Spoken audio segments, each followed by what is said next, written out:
Bismillahirrahmanirrahim. Assalamualaikum warahmatullahi wabarakatuh. Alhamdulillahirabbil alamin wassalatu wassalamu ala asyrafil anbiya'i wal mursalin wa ala alihi washabbihi rasulillahi ajmain. Alhamdulillah, bersyukur kita kepada Allah Subhanahu wa taala yang mana pada hari ini di tempat yang sama, setelah kita sama-sama mengerjakan sholat maghrib berjamaah, kita sama-sama diberi kesempatan oleh Allah Subhanahu wa taala untuk hadir di masjid yang kita ini untuk tentu saja mendengarkan sebentar lagi insyaallah tausiah akan disampaikan oleh Bapak Ustadz kita, Bapak Ustadz Dedi Filial. Alhamdulillah beliau telah hadir di tengah-tengah kita. Untuk itu kita ucapkan terima kasih yang sebesar-besarnya. Kemudian salawat beserta salam mari sama-sama kita kirimkan kepada Nabi besar kita Muhammad SAW dengan ucapan Allahumma shalli ala sayyidina Muhammad wa ala ali Muhammad. Assalamualaikum ya Rasulullah, ya assalamualaikum ya Habiballah. Bapak-bapak yang kami cintai dan kami hormati, marilah kita sama-sama mendengarkan tausiah yang disampaikan oleh Bapak Dedi Filial. Kepada beliau kami persilakan dengan segala hormat.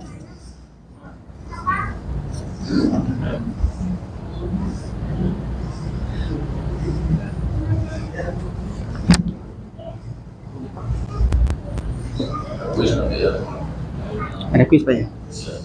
5 menit sebelum selesai.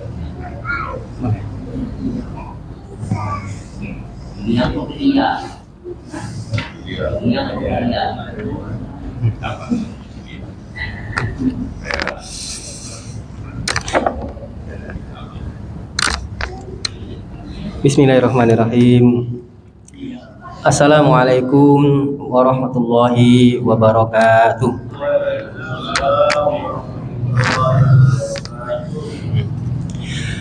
Alhamdulillahirabbil alamin alladzi alafa baina qulubina fa asbahna bi ni'matihi ikhwana. Asyhadu an la ilaha illallah wahdahu la syarikalah wa asyhadu anna Muhammadan abduhu wa rasuluh sallallahu alaihi wasallam la nabiyya ba'da. Allahumma fasholli wa sallim hadan nabiyil karim wa ala alihi wa ashabihi ajmain. Masyarul muslimin, sidang jamaah salat maghrib rahimakumullah.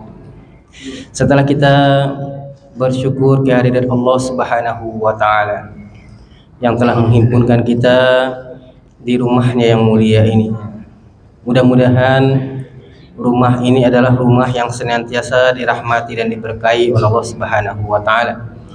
Mudah-mudahan kita semua termasuk di antara orang-orang yang dirahmati dan diberkahi oleh Allah Subhanahu wa taala. Salawat dan salam kepada Nabi Muhammad sallallahu alaihi wasallam. Allahumma shalli ala Muhammad wa ala ali Muhammad. Bapak-bapak dan ibu kami yang kami hormati dan dirahmati oleh Allah Subhanahu wa taala.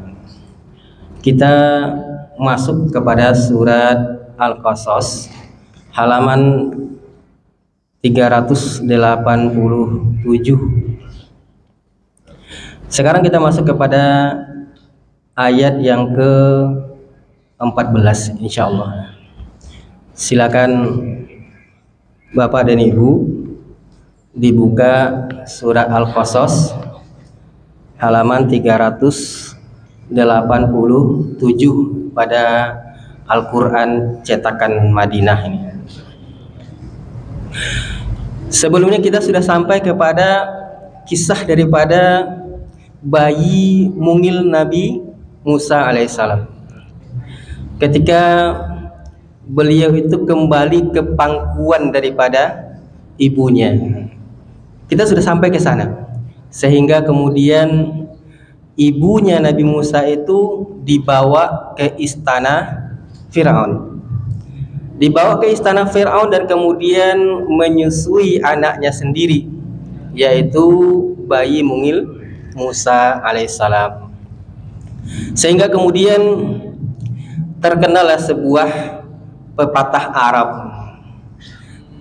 masalul ladzi ya'malu wa yahtasibu fi sana'atihil khaira. Perumpamaan orang yang melaksanakan perbuatan baik, yang mengharapkan ridho Allah dari perbuatan baiknya tersebut, kamathali ummi Musa, seperti ibunya Nabi Musa, turdi'u waladaha, dia menyusukan anaknya, dan kemudian wa ta'khudhu ajroha, dan dia mendapatkan upahnya. Kalau bahasa orang Sumber itu kayak apa itu, Pak? Padi masak, jagung mau pia. Habis itu ikan di kolam dipanen puluh. Di Sumber tuh banyak perumpamaan-perumpamaannya, Pak. Jadi kalau misalnya di zaman dahulu ada mungkin orang tua kita, sanak saudara kita diterima menjadi dosen misalnya di Universitas Riau atau di Universitas Diponegoro Semarang misalnya. Sudahlah jadi dosen, dapat beasiswa, dikuliahkan pula S2-nya ke luar negeri, dikasih pula kemudian uang beasiswa, uang saku, gaji hidup.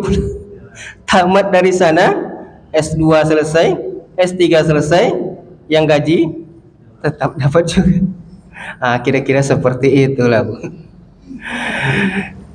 Ini sesuatu yang sangat luar biasa. Makanya kemudian Allah katakan ayat yang berikutnya,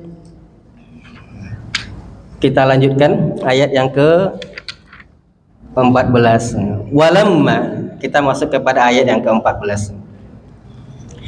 Walamma balagha asyuddahu wastawa atainahu hukman wa ilma wa kadzalika najzil muhsinin. Maka ketika dia sudah mencapai asyuddah. Asyuddah itu asal katanya syadid, artinya dia itu berada pada puncak, the big, strong, and intensity. Itu bahasa kerennya kira-kira seperti itu. Berada pada puncak-puncak kepemudaan seorang laki-laki. Jadi Al-Quran tidak menceritakan semenjak beliau diasuh oleh ibunya bersama dengan 2 orang wanita, ibu kandungnya dan Asyah istrinya Firaun, itu kemudian tidak diceritakan bagaimana masa remajanya sampai usia asyuddah. Tidak ada diceritakan. Jadi seperti sebuah film, artinya sekian puluh tahun kemudian.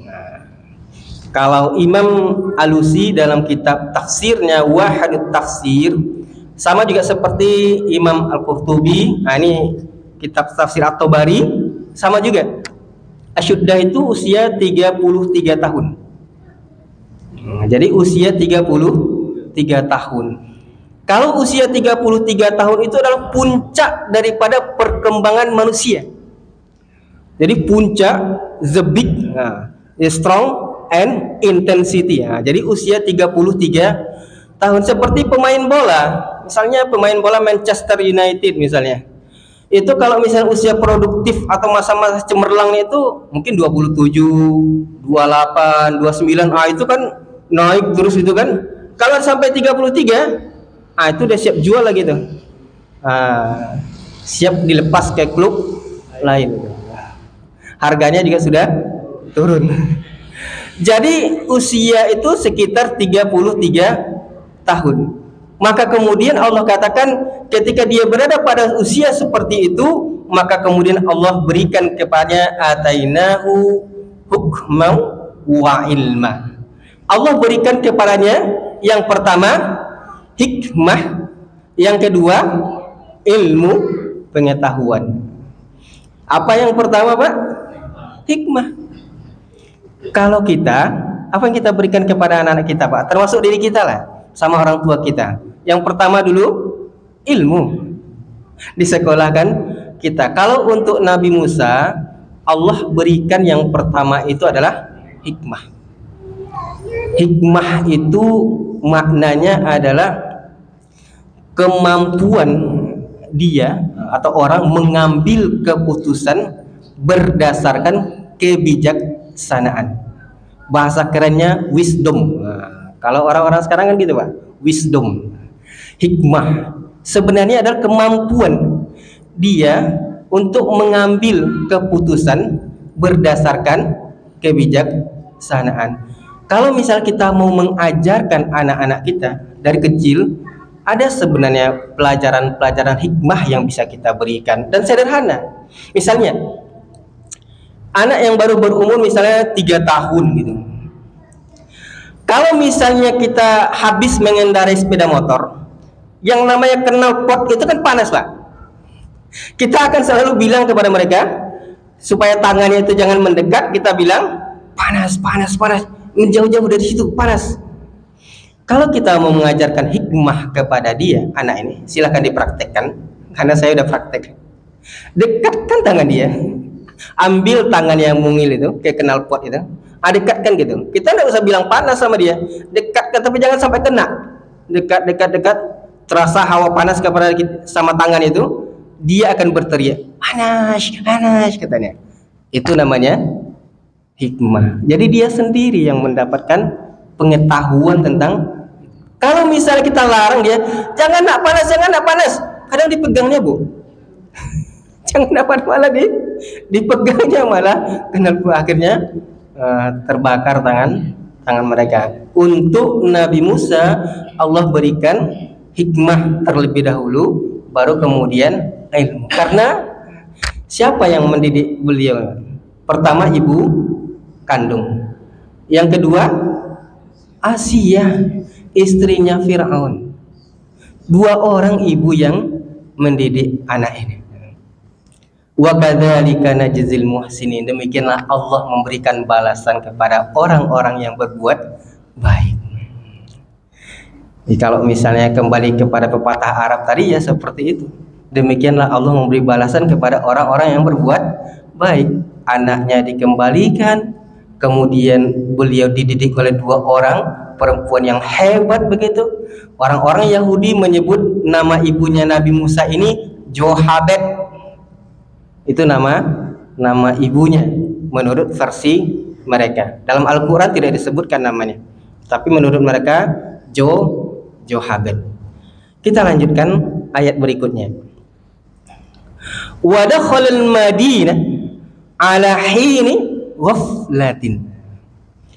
Dan kemudian suatu hari dia masuk ke sebuah kota. Jadi karena dia ini sudah berusia 33 tahun,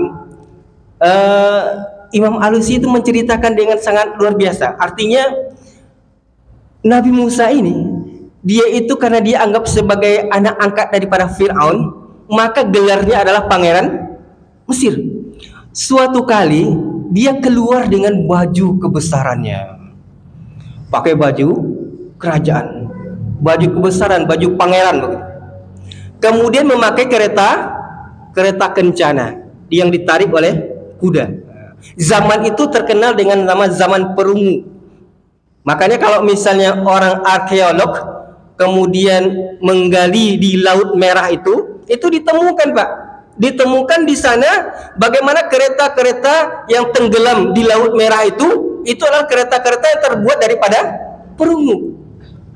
Sehingga kemudian zaman itu dikenal dengan nama zaman perunggu. Dan Nabi Musa keluar dengan kereta kencana itu, dan dia dikenal sebagai pangeran Mesir. Bahasa di dalam tafsir malah disebut Ibnu Fir'aun atau anak angkat daripada Fir'aun. Tapi ketika itu nanti jangan salah pula nanti Pak, saya pula yang disalah enggak. Itu saat itu saja sebelum beliau diangkat menjadi nabi. Itu yang terjadi saat itu, disebut pangeran Mesir. Maka kemudian dia keluar, kemudian begitu dia keluar menuju ke sebuah kota yang disebut dengan Memphis. Nah, nama kotanya itu Memphis. ketika di saat penduduk daripada kota itu dalam keadaan lengah, dalam keadaan istirahat. Hini ghaflatin, maksudnya dalam keadaan istirahat. Istirahat itu bisa jadi dua. Pertama istirahat siang, karena kebiasaan orang-orang di padang pasir itu kalau siang kan panas, terik, semuanya istirahat. Bisa jadi istirahat ini waktunya di senja hari atau di sore menjelang malam. Ketika orang-orang istirahat, katakanlah di waktu siang gitu, maka kemudian dia fawajada fiha rojulain. Rojulain ada ya dan nun, artinya dua orang. Rojulaini yaqtatilani, hadza min syi'atihi wa hadza min aduwwi. Jadi ketika dia keluar itu dengan pakaian kebesaran itu, dia melihat ada dua orang yang yaqtatilani, saling berkelahi, saling bunuh-bunuhan. Hadza, yang satu ini, min syi'atihi. Syiah itu kalau bahasa terjemahannya pengikut. Tapi kalau di dalam ini disebutkan itu adalah bangsa dia. Sama-sama orang Bani Israel. Yang satu lagi, hadza min aduwwi, berarti bangsa musuh dia, yaitu bangsa Kipti. Karena Fir'aun yang kemudian membuat bangsa ini seperti itu. Yang satu diperlakukan seperti budak, yang satu diperlakukan seperti bangsawan. Jadi yang budak itu Bani Israel. Yahudi hari ini, dulunya dia budak sebenarnya gitu. Jadi kalau misalnya mereka sangat bangga, apa yang mereka banggakan kira-kira itu? Jadi ketika kemudian dia melihat ada dua orang berkelahi, maka kemudian yang satu dari kaum dia, yang satu lagi adalah musuh dia, fastaghathahu alladhi min syi'atihi. Fastaghatha itu satu akar kata dengan istighosah.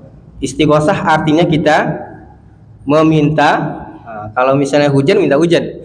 Tetapi istighosah itu maksudnya orang yang di bawah meminta pertolongan kepada orang yang di atas. Jadi dia itu melihat Nabi Musa itu tinggi dan dia berada dalam keadaan payah karena dia orang bangsa budak. Yang dilawan ini adalah militer, karena tentara Fir'aun. Maka ketika dia dalam keadaan payah di bawah, dilihat Musa itu tinggi, besar gitu kan. Makanya fastaghatsahu, dia memohon kepada Musa untuk menolong dia. Maka kemudian Nabi Musa memukul orang ini, fawajada fiha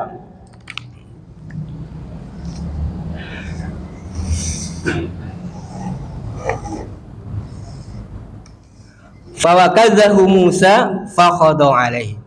Maka kemudian Nabi Musa fawakazahu Musa faqada alaihi. Fawakazahu itu Musa melipat tangannya, membentuk tinju dan kemudian memukulkan. Faqada alaihi, sekali pukulan orang itu mati. Maka kemudian Nabi Musa terkejut. Sekali pukul mati. Sehingga kemudian dia mengatakan, qala hadza min amali syaitan. Ini adalah perbuatan syaitan. Dan kemudian dia mengatakan, sungguh setan adalah musuh yang nyata. Innahu aduwwum mudillum mubin. Kenapa Nabi Musa kemudian Allah sudah berikan hikmah kepada beliau, tetapi kenapa kok Nabi Musa kemudian melakukan pemukulan yang tidak sengaja itu sehingga kemudian orang mati? Maka disinilah para ahli tafsir itu mengatakan, sehebat-hebatnya kita begitu Pak, sepandai-pandainya, secerdasnya kita, kemudian kita diberikan anugerah yang luar biasa oleh Allah, kita masih ada punya musuh yang tidak kita lihat. Kita punya musuh, tapi kita tidak bisa melihatnya. Siapa dia? Setan. Jadi sehebat-hebat pun kita, kalau misalnya bergurau sama teman, piting memiting, atau ancam mengancam dengan pisau, jangan Pak. Silap kita nanti. Piting memiting sambil bercanda, patah leher, tinggal. Karena di sana ada makhluk yang tidak terlihat oleh kita, dan disitulah Allah Subhanahu wa Ta'ala memperlihatkan kepada Nabi Musa bahwasanya beliau itu akan diangkat menjadi seorang nabi dan akan ada musuh yang tidak terlihat. Itu hikmah daripada kejadian ini. Maka kemudian Nabi Musa memohon kepada Allah Subhanahu wa Ta'ala. Ayat berikutnya, qala rabbi inni zalamtu nafsi faghfirli. Ya Rabb kami, sungguh kami telah menzalimi diri kami sendiri. Maka beliau memohon ampun kepada Allah Subhanahu wa Ta'ala. Faghfarallah. Allah Subhanahu wa Ta'ala langsung, Pak. Jadi kejadian ini tidak sengaja, kemudian cepat-cepat beristighfar kepada Allah. Allah itu langsung, Pak. Faghfarallah, maka Allah langsung ampuni. Langsung Allah ampuni. Jadi begitu luar biasanya. Maka kita tetap berbaik sangka kepada Allah, Pak. Kita tetap berbaik sangka kepada Allah Subhanahu wa Ta'ala. Maka Allah langsung mengampuni. Innahu huwal ghafurur rahim. Kemudian beliau juga berjanji, qala rabbi bima an'amta alayya, atas semua nikmat yang telah Engkau anugerahkan kepada kami, falan akuna zahiran lil mujrimin. Maka aku, atas semua nikmat yang telah Allah anugerahkan kepada kami, kepada aku, kata beliau, aku sekali-kali lan itu sekali-kali tidak akan menolong orang-orang yang berbuat dosa, orang-orang yang kurang ajar. Selesai seperti itu? Ternyata belum. Kita lanjutkan ayatnya. Fa asbaha fil madinati khaifan yataraqqab. Maka kemudian Nabi Musa itu keesokan harinya beliau keluar dalam keadaan yataraqqab. Yataraqqab asal katanya raqib. Raqib itu artinya tengkuk kita, Pak. Tengkuk kita ini. Jadi kalau yataraqqab itu beliau itu keluar di pagi hari itu dalam keadaan melihat ke kanan, melihat ke kiri karena ketakutan. Karena telah terjadi pembunuhan salah seorang daripada tentaranya, militernya Firaun. Maka kemudian beliau di pagi hari itu keluar dalam keadaan melihat ke kanan, melihat ke kiri. Jangan-jangan ada orang yang melihat kejadian semalam. Muncul rasa takut beliau. Rupanya ketika dalam keadaan seperti itu, fa'idzal ladzi tansarahu, rupanya orang yang dia tolong kemarin itu, jadi di pagi hari itu dia dalam keadaan takut seperti itu, rupanya orang yang dia tolong kemarin itu tiba-tiba berkelahi lagi dengan militer istana. Ketika dia berkelahi lagi dengan militer istana ini, maka dia berteriak lagi kepada Nabi Musa untuk meminta tolong lagi. Kata Nabi Musa, ketika dia mendatangi daripada laki-laki ini, perhatikan bahasanya, Bu. Kita sama-sama perhatikan bahasa Al-Quran ini. Fa'idzal ladzi yastansaruhu bil amsi yastasriquh. Jadi orang yang ditolong kemarin itu kemudian dia berteriak meminta tolong lagi. Qala lahu Musa, Nabi Musa berkata kepadanya. Apa kata Nabi Musa? Innaka laghawiyyum mubin. Jadi Nabi Musa itu udah jelas orang meminta tolong dalam keadaan terdesak, kondisinya mungkin lebih payah dari kemarin, lebih parah begitu, dan dia minta tolong. Nabi Musa mengatakan kepada orang itu, engkau ini, iya, bahasa kita, saya paling mudah tuh menjelaskan pakai bahasa kita, Pak. Iya mana kurang aja, Bang, kan gitu. Emang benar deh. benar-benar kurang ajar. Kemarin sudah berkelahi, hari ini berkelahi lagi. Maka ketika Nabi Musa mengatakan itu, beliau berjalan mendekati kedua orang ini. Ketika beliau berjalan mendekati kedua orang ini untuk mendamaikan, melerai, maka beliau mengangkat tangan. Untuk melerai, mengangkat tangan.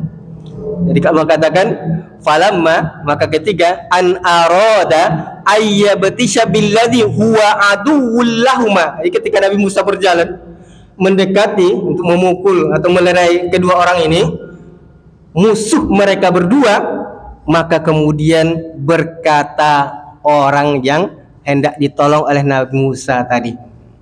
Kenapa dia berkata seperti itu? Apa yang dia katakan?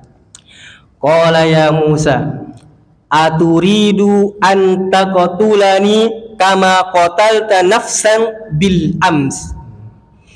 Orang yang terdesak, Bani Israel yang terdesak ini, yang udah kepayahan tadi ini, dia hendak ditolong oleh Nabi Musa lagi, dan Nabi Musa mendekat kepada dia sambil mengangkat tangan untuk memukul. Yang dia lihat seolah-olah dia itu mau dipukul oleh Nabi Musa.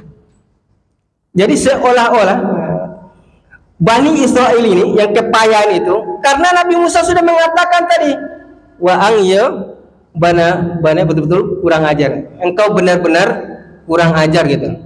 Benar-benar istilahnya enggak tahu, udah kemarin ditolong, berkelahi lagi minta tolong lagi. Jadi ketika Nabi Musa mendekat itu dan hendak melerai, mau mengangkat tangan itu, mau memukul itu, ditangkap sama orang ini Nabi Musa kayaknya mau memukul saya gitu. Maka ditangkap oleh orang ini seperti itu, dia berteriak, ya Musa, aturidu an taqtulani kama qatalta nafsan bil ams? Apakah engkau hendak membunuhku sebagaimana engkau telah membunuh orang yang kemarin itu? Apa yang terjadi, Pak? Di pagi hari orang ramai. Maka semua orang kemudian terkejut. Orang-orang yang menyaksikan, termasuk tentara yang lain yang menyaksikan, kemudian terkejut. Oh, berarti yang membunuh tentara kemarin adalah Nabi Musa. Itu gunanya kita mencari kawan yang soleh, Pak, ya, yang baik, Pak, ya. Kawan sesama jamaah masjid. Kalau kawan preman kayak gitu, Pak, preman pasar kayak gitu. Jadi kalau misalnya kita udah menolong dia, dibukanya coki. Jadi begitu dia mengatakan seperti itu, tahulah semua orang bahwasannya yang membunuh tentara kemarin adalah Nabi Musa. Sampai di sana dia mengatakan enggak, belum cukup. Dia mengatakan lagi, wa ma turidu, belum yang seperti itu. Dia mengatakan anturidu ila antakuna jabbaran fil ardh. Engkau tidaklah semata-mata karena mentang-mentang engkau adalah pangeran, engkau melakukan perbuatan sewenang-wenang di muka bumi ini. Mentang-mentang engkau pangeran. Sudah dicaci maki seperti itu, dia katakan lagi wa ma turiduna wa turidu antaku minal muslihin. Engkau tidaklah menjadikan seperti orang yang mendamaikan orang yang bertengkar, berkelahi. Jadi pertama dia membuka rahasia, yang kedua dia kemudian menuduh Nabi Musa seakan-akan berbuat sewenang-wenang, mentang-mentang pangeran. Yang ketiga dia katakan hendak ingin mendamaikan orang gitu. 3 langsung perkataan caci makinya. Nah, itu gunanya kita bersahabat dengan orang yang baik. Kalau preman ya kayak gitulah, Pak. Ya, berarti kita mesti memilih sahabat yang terbaik di antara sesama kita, apalagi sesama jamaah masjid. Kita sampai pada ayat yang ke 19. Waktu kita habis, Pak, ya? Ya, waktu kita habis. Kita masuk kepada kuis. Berapa banyak Pak hadiahnya? 7. Berarti untuk bapak-bapak berapa Pak? 3, ibu-ibu 4. Yang pertama bapak-bapak dulu ya. Silakan bapak-bapak. Siapa nama ibunya Nabi Musa menurut kitab orang Yahudi? Siapa? Ibunya Nabi Musa? Hah? Johabed. Kalau orang Yahudi bilang Johabed. Barakallahu fik. Silakan Pak. Yang kedua, pertanyaan yang kedua. Siapa nama saudaranya Nabi Harun? Ya, Nabi Musa ya. Mudah-mudah Pak pertanyaannya Pak. Selama saudaranya Nabi Harun ya Nabi Musa. Pertanyaan ketiga. Apa nama surat yang kita bacakan tadi? Apa Pak? Al-Qasas. Barakallah. Selanjutnya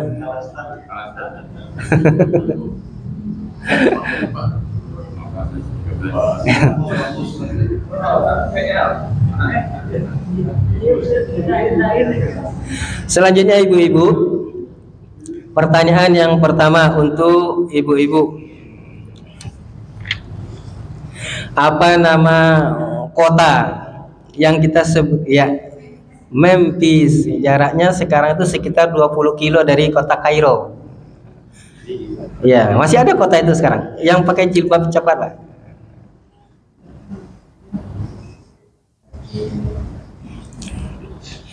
Menurut Imam Alusi dalam kitabnya Wahadut Tafsir, usia yang namanya apa? Usia yang puncak daripada usia Nabi Musa yang dikatakan dalam ini asyuddah itu usia berapa?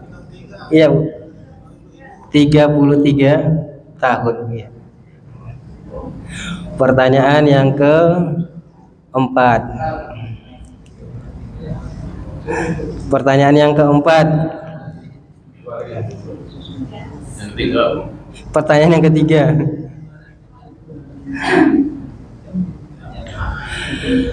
Kenapa Allah Subhanahu wa ta'ala kemudian Allah sudah memberikan hikmah dan ilmu kepada Nabi Musa, tapi kenapa kok beliau melakukan pembunuhan tanpa sengaja?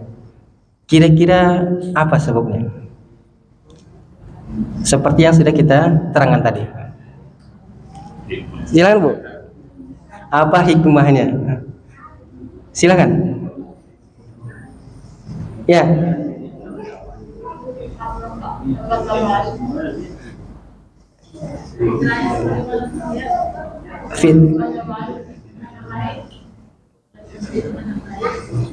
Oh, bukan itu jawabannya. Silakan ibu-ibu satu lagi.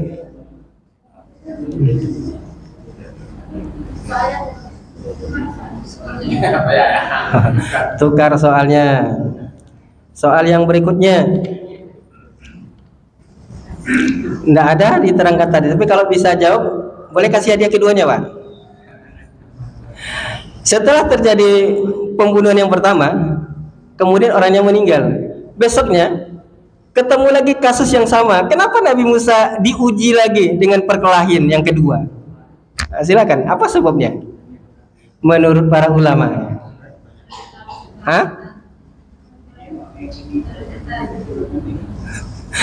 Karena Nabi Musa menurut Imam Ibnu Abbas, menurut Ibnu Abbas karena Nabi Musa lupa mengucapkan kalimat insya Allah. Jadi insya Allah ini sangat-sangat luar biasa Pak. Jadi ketika Nabi Musa mengatakan saya tidak akan menolong orang yang berbuat dosa lagi, tapi lupa mengucapkan insya Allah, rupanya ada lagi kasus seperti itu. Jadi kenapa ada kasus pembunuhan yang pertama itu? Karena ada musuh yang tidak nyata, itu namanya setan. Nah, ini kita berhati-hati dengan setan. Kemudian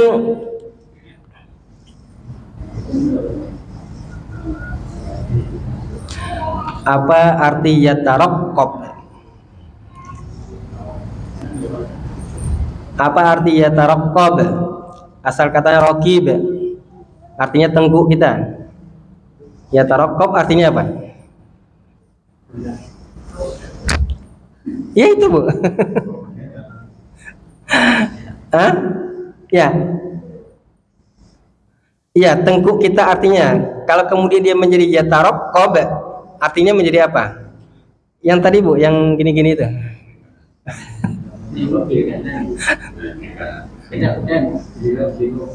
Boleh Bapak-bapak, Pak. Artinya melihat ke kanan dan ke kiri karena ketakutan. Iya. Kemudian ya Musa itu artinya apa? Hah? Wahai Musa, silakan.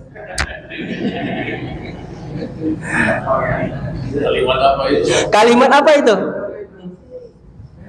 Kalimat apa itu? Hah? Lagi-lagi boleh, Pak? Namanya panggilan. Ya Musa. Itu dia dipanggil. Namanya munada. Nida. Munada panggilan.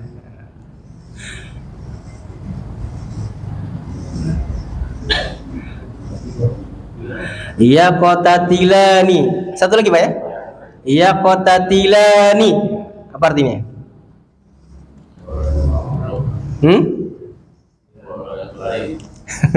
Ibu-ibu silakan, Bu. Ada terjemahannya tuh, Bu.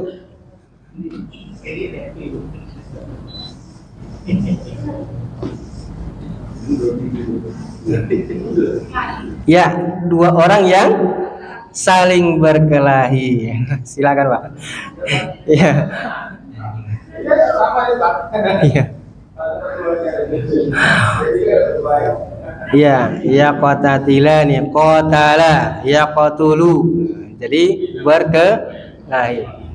Kita tutup dengan hamdalah. Alhamdulillahirabbil alamin. Mohon maaf jika ada yang salah. Astagfirullahaladzim. Assalamualaikum warahmatullahi wabarakatuh.